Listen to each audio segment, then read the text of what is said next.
Have you ever wondered how much money you need to buy every single item in GTA Online? After some quick math, it turns out you need at least $1 million to own every single property, vehicle, and upgrade to them, other upgrades, clothing items, and more. But what if money wasn't the limiting factor? What if someone told you that you could only own 25 items? Which ones would you choose? Obviously, you'd need a few businesses to make more money. Then you'd probably want some vehicles both for missions and recreation, because driving different kinds of vehicles is one of the most fun parts of this game. And finally, you'd also need some weapons because, as it turns out, life in Los Santos can get pretty dangerous if you mess with the wrong people. Now, keeping all this in mind, I decided to create my top 25 list of must-have purchases in GTA Online, and I'm gonna admit, it's pretty hard to play GTA if you're limited to just 25 items, but if I was forced to make a choice, these are the ones I would go with.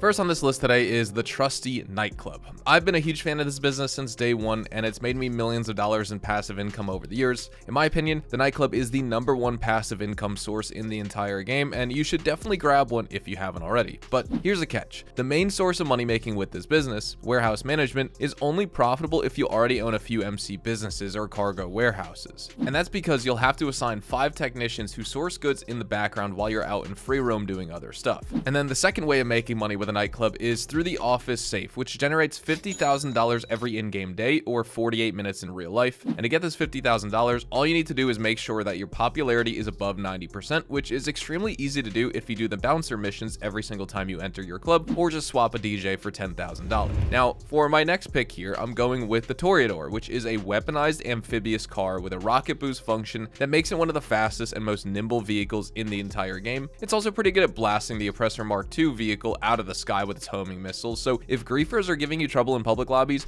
you might want to invest $4.2 million on a brand new Toreador. The only downside to this otherwise amazing vehicle is the fact that Rockstar made it so you can't use it in missions. And moving on to the next item, we've got the Oppressor MK II, or as I like to call it, the Forbidden Broomstick. At $8 million, it is the most expensive vehicle on my list here today, and for just $2 million more, you can get yourself a fully upgraded super yacht or Luxor Deluxe private jet. But what those two can't give you is the insane offensive power on the move, at any time, in any place. And despite its unfortunate association with griefers, the Oppressor is actually the best vehicle for grinding supplies and heist preps. Plus, it's immensely dangerous in both PvP as well as PvE, and you can blow up entire squads of enemies within seconds thanks to those homing missiles. If you intend to grind lots of cash and become the proud owner of an Oppressor MK II, you're gonna need a business. There are of course several of them in the game, but from a pure efficiency standpoint, nothing beats the legendary Kosatka, which is both a vehicle as well as the most lucrative business hub in the game at the same time. Once you spend $2.2 million on a Kosatka sub, you're eligible to raid Cayo Perico and rob El Rubio of his fancy tequila bottles, gold bars, paintings, and various other valuables. These can net you a guaranteed $1 million every single run, and once you learn how to speedrun through the prep missions, you can do the Cayo Perico heist in under an hour. Plus, the Kosatka comes with a fast travel system that will take you to any coastal location around the GTA 5 map for just $2,000.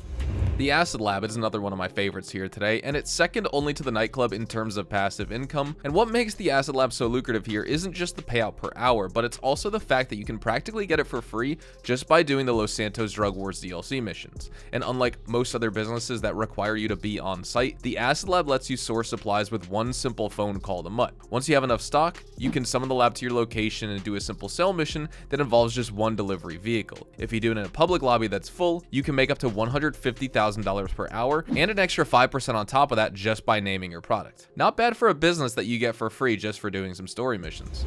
And speaking of things that you can get for free in this game, let's not forget the Ocelot Virtue. This is an electric supercar based on the real-life Lotus Avenger, and it's also one of the fastest accelerating vehicles in the entire game. It's fairly resilient to homing missiles and RPGs as well thanks to that electric drivetrain, and with a few Amani Tech upgrades, you can transform it into an exceptional free roam machine. It's not completely bulletproof like the Kuruma, but it has far superior explosive resistance, it's much faster around corners, and it gives you the option to install a missile lock-on jammer to combat those pesky Deluxo and Oppressor griefers.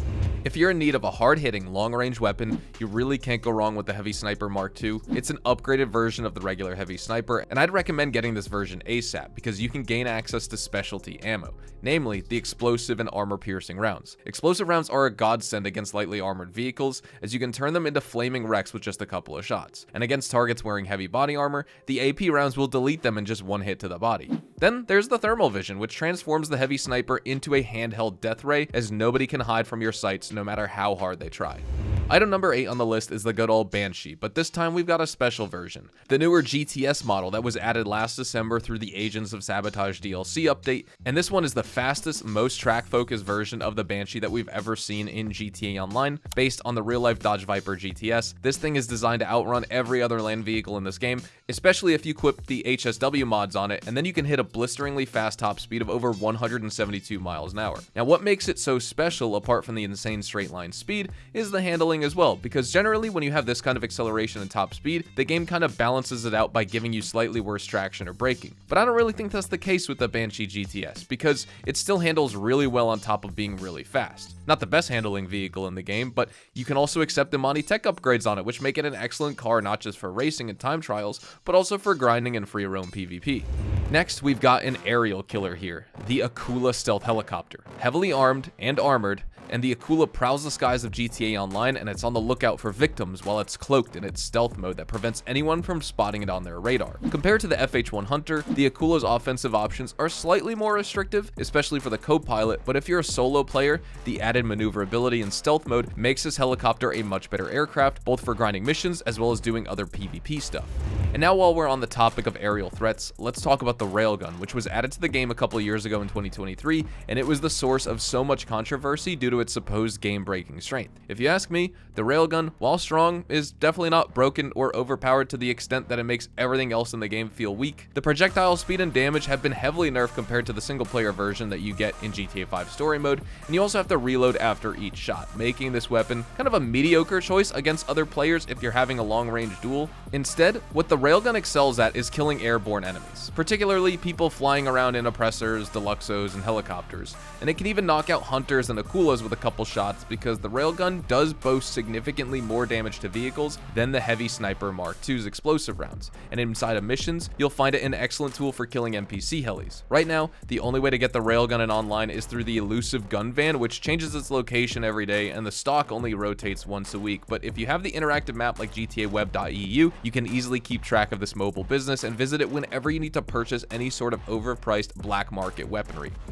And as good as the Railgun is at taking out flying pests, it can't really compete with a dedicated surface-to-air missile system like the Chernobog, which is a giant area defense truck with 15 missile tubes. The Chernobog's missiles are faster than your typical homing missiles, and they have an extreme aggressive lock-on that's hard to break unless you're really good at piloting. To make matters worse for victims of this beast, the Chernobog can discharge barrages of 5 missiles within a second, so even if you manage to dodge the first one, you've got another 4 headed at your direction right after. You can also use the Chernobog to fight ground targets, but you'll be at a disadvantage since the rocket pods move very slowly and they have very bad elevation angles, making close range engagements against fast targets a losing proposition unless you manage somehow to get the jump. Also, anyone with a missile lock-on jammer will pretty much nullify your offensive ability, and you'll be left a sitting duck with your extremely underwhelming armor.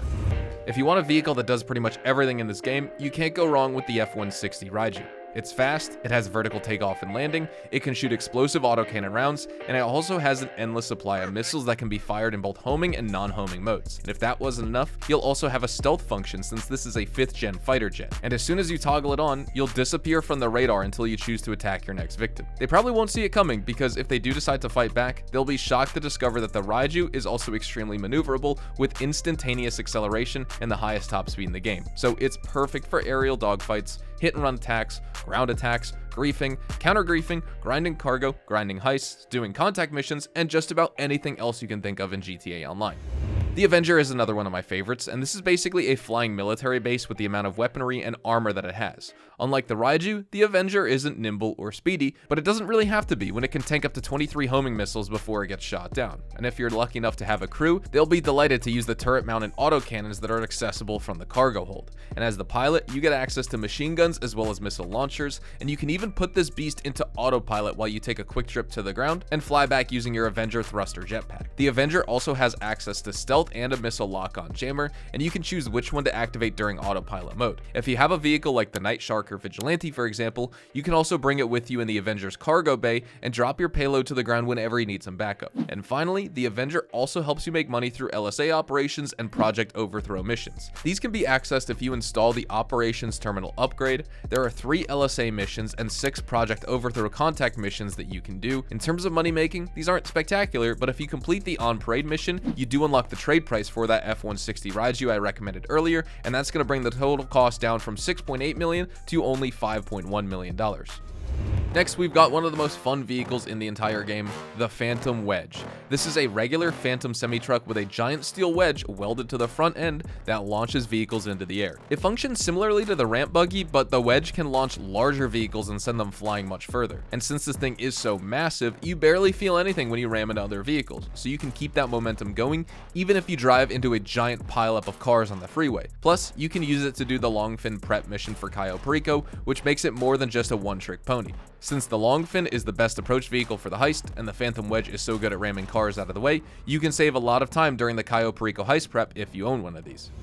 The Terrorbyte is also another must-have, and it's like the Avenger, but it has wheels. This is a mobile command center that comes with its own multiple launch rocket system, as well as miniature drone. You can also now install a master control terminal in your Terrorbyte to resupply your various businesses, as well as your bunker. And with the new Agents of Sabotage DLC, you can even upgrade your Terrorbyte with a missile lock-on jammer, as well as a special silent running mode that keeps it hidden from other players' radars if you're stationary. These changes take what's already a very durable vehicle as well, and make it practically indestructible.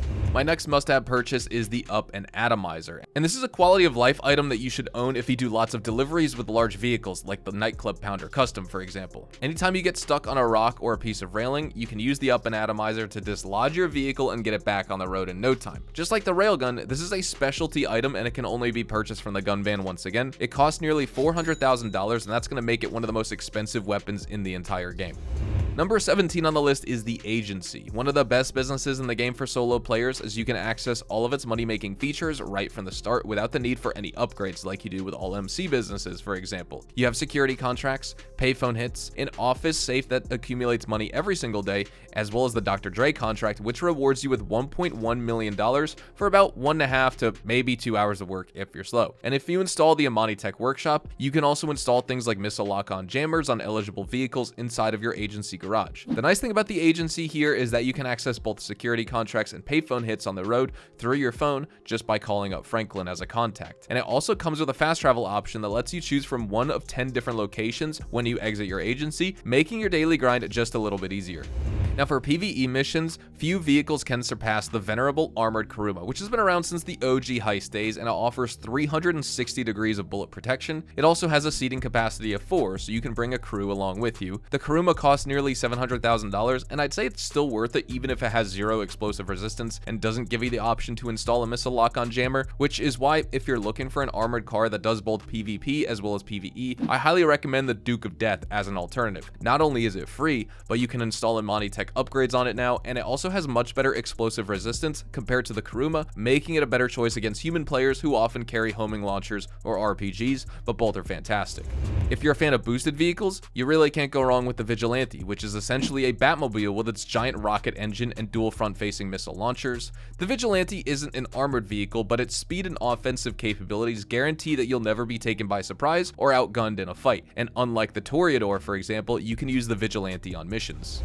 I'd also suggest looking into police cars, even though they are super expensive. With a cop car, you can do the Vincent Dispatch missions and earn a little cash on the side while you're grinding other content. I really like the Bravado Gauntlet Interceptor for its looks and muscle car handling, but you can also go with that Coquette D10 Pursuit, Dominator FX, or even the actual Cara Interceptor if you want something that goes really fast and handles well. The auto shop business is also a business I highly recommend if you're a car nerd and you want to unlock every single vehicle upgrade from the start without running into any rank restrictions. With an auto shop, you can get a discount on every single modification you apply to your personal vehicles, and you can even do robbery contract work to earn more money. You can export exotic cars as well as do custom work for client vehicles if you want to make some legitimate income on the side as well. CEO Cargo is another excellent business in this game, and it's one that requires a bit of investment, but the payoff is worth it as you can earn upwards of $6 million from a single sale mission if you have large warehouses. And for this, you'll need to of course own a CEO office, and from there you can purchase special cargo warehouses from across the map. A large warehouse costs anywhere from $2 to $3 million, but nowadays you can recover all of it with your very first mission once the warehouse is full. I also recommend purchasing the new Darnell Bros Garment Factory, not only for the FIB file contracts, which pay out a handsome amount, but also for the unique upgrades that you get for your Terrorbyte. Without the Darnell Bros Garment Factory, you can't install that missile lock-on jammer or master control terminal in your Terrorbyte, and those are two of the best features available on that vehicle now. And last but not least, we've got the Humble Motorcycle Club. Without one of these, you can't register as an MC president, and you also can't purchase or access any of those MC businesses like the Coca-Cola lockup, the math lab, the counterfeit cash factory, etc. And you can't apply them to your nightclub. So it's definitely a must-have if you want to make money with the nightclub in GTA Online. Plus, the contracts are pretty fun to do as well.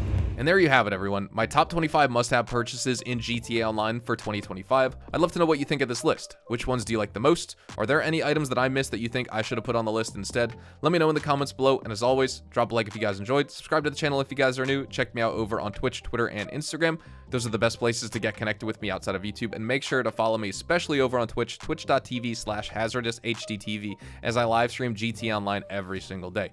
Until then, I'll see you guys in the next video. Adios, amigos.